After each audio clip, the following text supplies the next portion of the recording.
chegou o momento da gente falar um pouquinho da história do nosso país, a proclamação da República, que a gente comemora aí na segunda-feira, dia 15 de novembro. A gente vai saber curiosidades sobre esse momento histórico. Já estou bem curioso.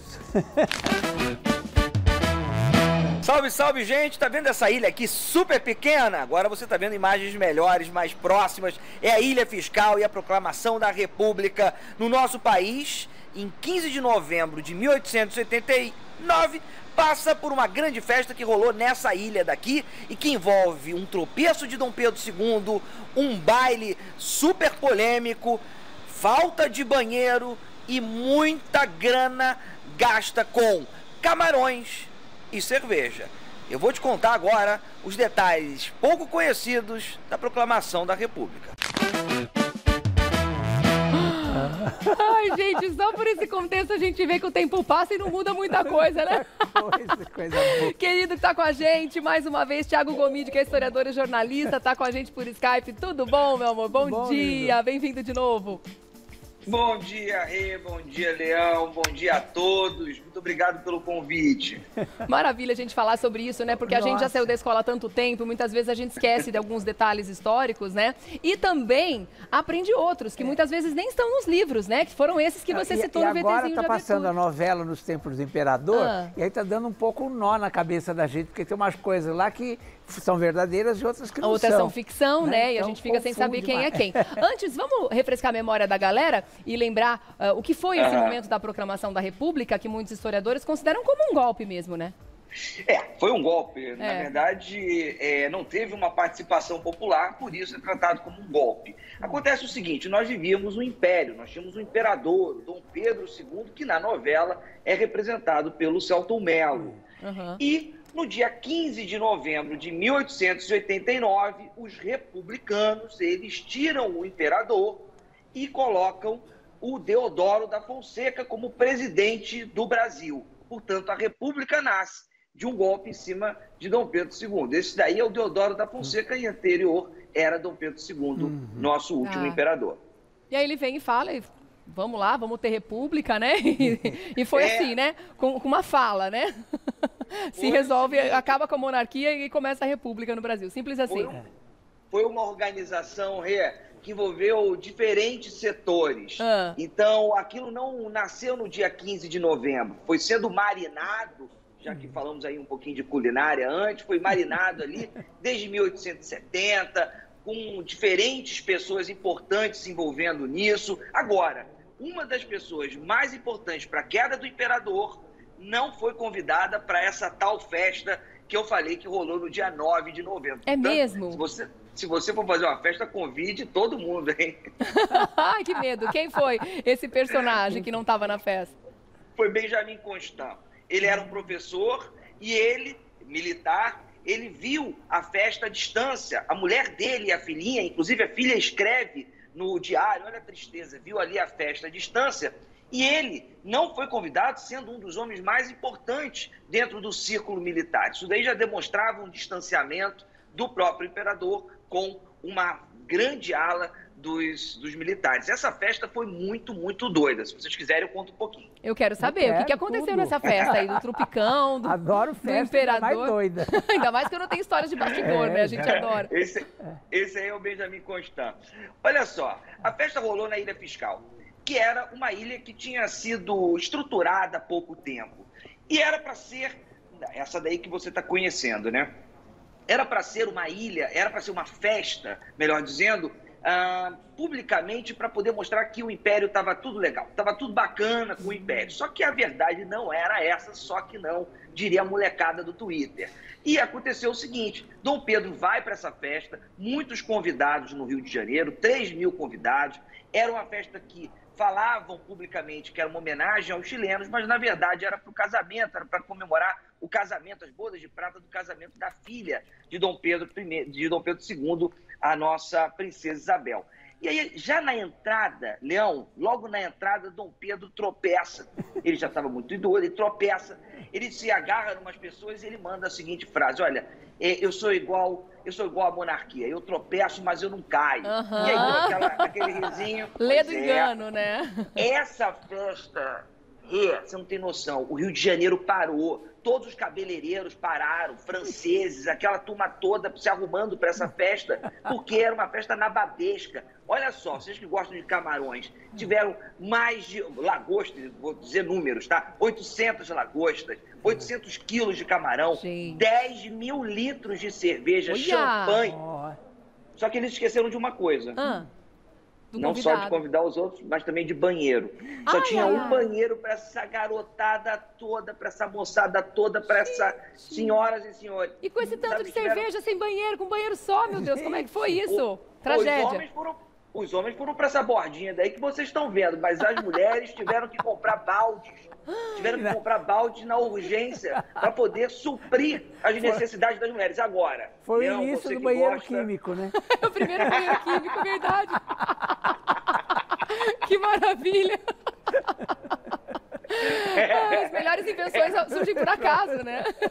Agora, vocês que gostam de histórias picantes, amorosas, essa festa foi um Deus nos acuda. Ai, que medo agora. Foi o seguinte, 11 da noite, o casal, a princesa Isabel e o marido dela, dançaram. Lá para 1 da manhã, Dom Pedro II meteu o pé, viu que a situação estava duríssima, e a festa só foi acabar às 6 da manhã. Uau, e rave! A galera da rave no meio do império. E a galera foi encontrar, da limpeza encontrou corpetes, ligas, ou seja, foi uma...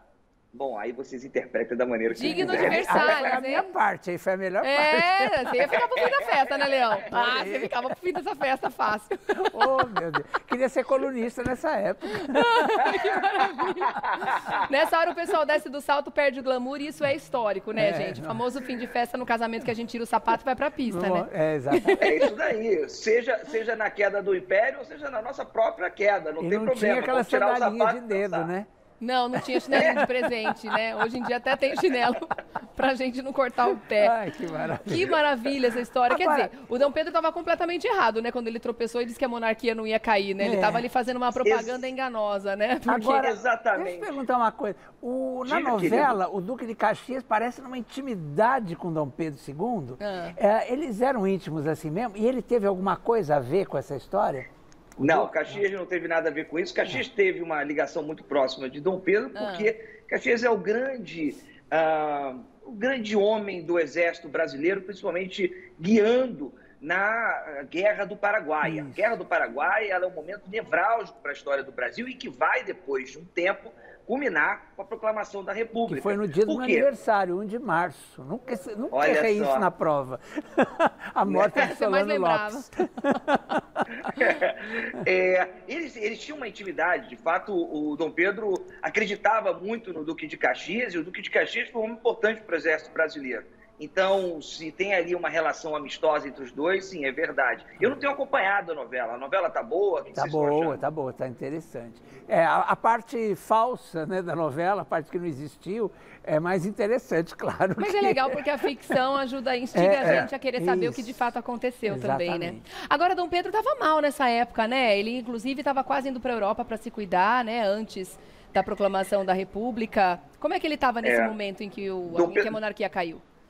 Dom Pedro, os biógrafos dele na época, eu acho que representam melhor do que qualquer um de agora, né? Falavam que ele estava com 62 anos, 63 anos, e ele já estava com aquela aparência muito, de uma pessoa muito envelhecida, estava com diabetes avançado, estava com problemas de saúde, muitas das vezes não conseguia interpretar o cenário de maneira real, parecia não estar liderando o país, que ele era o imperador, a ponto dele não acreditar na proclamação da República, a ponto dele chegar e falar assim, não, esses meninos vão voltar atrás, isso daí é uma coisa passageira, até que o marido de princesa Isabel chega para ele e fala assim, o imperador, você não está entendendo, deram um golpe, não tem mais governo, não tem mais nada, a gente não está tendo nenhum tipo de administração.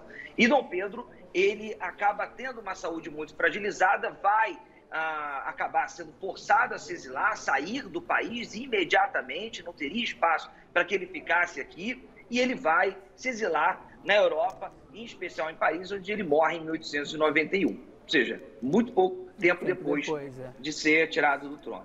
Inclusive, né, falando da questão da saúde do Dom Pedro, no interior de São Paulo tem algumas fazendas, claro que ele ele visitou, que ele passou, fazendas de café, e uma delas construiu um termas para ele, que é a Fazenda Morro Azul, em Limeira. Na verdade, está no município de Iracemápolis, que foi a fazenda que eu casei.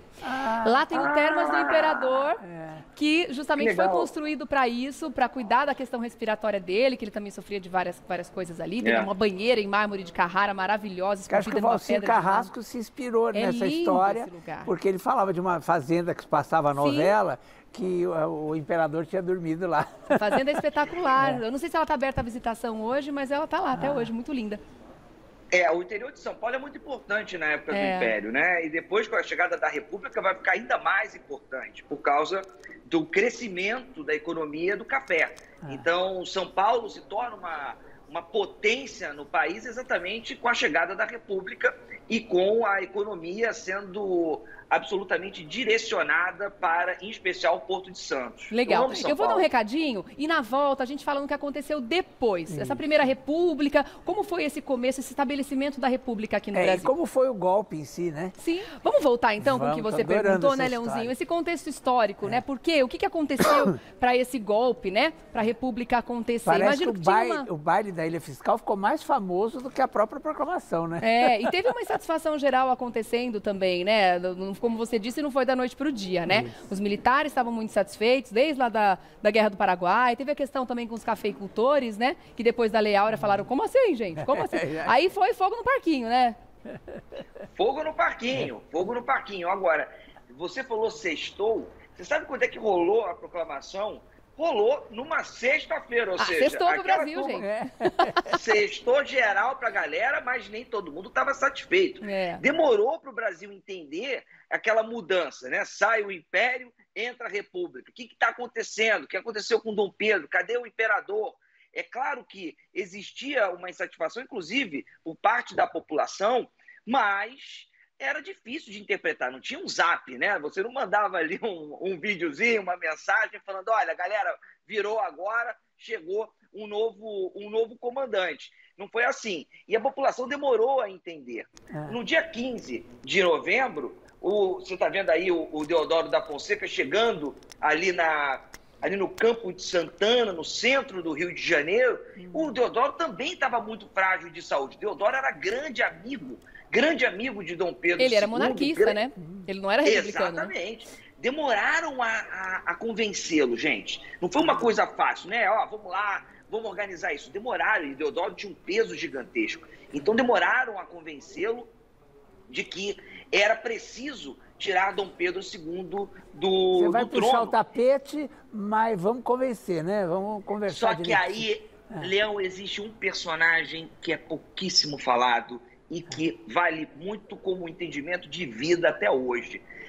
O nosso Visconde de Ouro Preto, ele acaba saindo do cargo, era um tipo de ministro da Fazenda, era esse o título que ele recebia, mas era um homem de muita confiança de Dom Pedro II, ele acaba sendo deposto, ele acaba saindo e entra no lugar dele um homem chamado Silveira Martins. Esse homem, o Deodoro da Fonseca odiava. Ai, porque tem uma coisa de uma... É verdade, isso aí é a fofoca de bastidor. Que ele ficou, esse Silveira Martins, com uma mulher que o Deodoro queria ficar. É verdade isso? Gente, eu achei essa história sensacional. Olha, teve edredom. Tá vendo? A vida não é fácil. Não é fácil. Há muitas vertentes históricas que vão defender que a briga era, inclusive, envolvendo senhoras na época. E aí, mas era também uma questão intelectual, era uma questão de posicionamento. E aí, quando o Silveira assume esse cargo de uma pessoa que tem que liderar um meio de campo entre o imperador e aqueles revoltosos, aí o caldo entornou total. Só que o Deodoro da Fonseca ele não estava bem de saúde também. Tiveram que catá-lo em casa praticamente para que ele estivesse em cima desse cavalo aí entrando no Campo de Santana. Foi meio capengando. Foi total capengando, imagina, totalmente capengando. A República já começou capengando. Não é bom fazer essa analogia. Como parece com a época da ditadura, né? Porque o povo mesmo não ficou sabendo direito, né? Que estava numa ditadura, né? Depois que foi entender. E demorou, e tem gente que não entendeu até hoje. Mas o que acontece? Você vai falar, por exemplo, da ditadura, vai falar da Primeira República. Temos um presidente na Primeira República que vai ser o vice de Deodoro da Fonseca, chamado Floriano Peixoto, esse homem criou uma confusão enorme e queria fechar o STF. Se vocês quiserem, eu conto mais sobre isso. Foi quando isso? Isso daí foi em 1893. Sabendo que em 1893, na Revolta da Armada, olha só, essa curiosidade ela é maravilhosa. Na Revolta da Armada, vocês já ouviram falar com certeza sobre tiro, bala perdida. Já ouviram falar com certeza, sim, infelizmente, né? Na Revolta da Armada, que foi uma revolta de militares contra Floriano Peixoto, que tinha assumido a presidência do Brasil e que deveria ter feito as eleições e simplesmente passou por cima disso, teve uma bala de canhão perdida no Rio de Janeiro que acertou uma igreja ali na Rua do Ouvidor. Olha só, o camarada errou o tiro, a bala, o navio se chamava Aquidabã. O Aquidabã erra o tiro, acerta a igreja no alto, cai uma santinha lá de cima, 25 metros, cai, se espatifa, só quebrou 2, 3 dedinhos e acabou, claro, que virou uma peregrinação, porque todo mundo queria encontrar a santinha que cai 25 metros, acertada. Nós estamos pagando por isso até hoje, né? Esse pecado. Que coisa, gente. Leão, agora... você sabe, desculpa aí, perdão, mas só para terminar, você sabe onde é que está a santinha com o dedo quebrado e a bala de canhão perdida? Aonde? Dentro da igreja, uma do lado da outra. E tem até hoje fiéis que vão lá, pedem proteção para a santinha, porque afinal, milagres acontecem. Sem dúvida nenhuma. Agora, conta um pouquinho para a gente entender como é que foi o estabelecimento da República, que o Marechal Deodoro ficou como presidente. Tá acabando, vai ter que ser meio rápido essa explicação, então, que a gente já está meio no finzão. Mas ele não foi eleito pelo voto, inicialmente. O voto foi estabelecido poucos anos depois, né? Bastante tempo depois. Inclusive, Deodoro da Fonseca, que nem todo mundo podia votar, tá? Por exemplo, as mulheres só puderam votar na década de 1930. Portanto, Deodoro, ele é eleito ali indiretamente, ele vai assumir o poder e vai desistir daquele poder logo depois, em 1891. E quem vai entrar no lugar dele é esse Floriano Peixoto, considerado marechal de ferro, um homem muito truculento, um homem que é instigante sob a perspectiva histórica, mas um homem que também fez chacinas espalhadas por todo o Brasil. E Florianópolis, a cidade de Florianópolis, é uma homenagem a Floriano Peixoto, sabendo que Floriano Peixoto, naquela ilha, degolou centenas de adversários políticos. Gente, vira o nome da cidade, que loucura. Ou seja, a gente homenageia pessoas estranhas. Uma coisa tão próxima da gente. Pois é. Ô, Tiago, obrigada mais uma vez, meu querido. Que aula deliciosa que você dá pra gente toda vez que você participa. Então, volte logo, viu? Volte sempre. Muito bom mesmo. Beijo pra vocês dois, beijo pra você que tá acompanhando. Querido, um ótimo feriado pra você. Obrigadão. Bom fim de semana. O Tiago Gomide, que é historiador e jornalista, gente, você vai lá no canal do YouTube dele pra aprender mais um montão e de um jeito super divertido, descontraído, como você viu nessa aula de hoje aqui, né, gente? Tá na História é o canal lá no YouTube. Tá na História. Obrigada mais uma vez. Beijo, até a próxima.